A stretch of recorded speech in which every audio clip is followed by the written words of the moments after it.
Assalamu alaikum. Kırgız elim amansızdarбы? Bugün 22 avgust 2023 yıl. Mınakey Баткен обласының центр жеріде. Манада туалеттің түрбәсі жарылып 2-3 айдан бері манды сасып тұрады.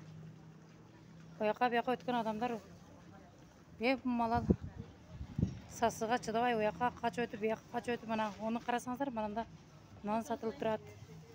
Пыратта сатылып тұрады. Өте сасып тұрады. Күн ысыған сайын нанын жұты шығып, шармандачылық. Мұны өзі мерия қарайбы.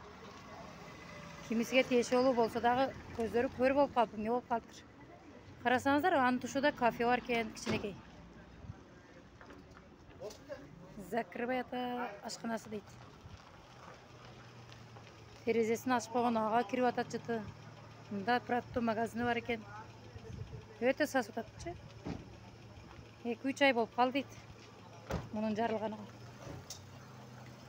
Мұнда нан сатылып атат мұнеке. Жарылғаныға 2-3 ай болды айже?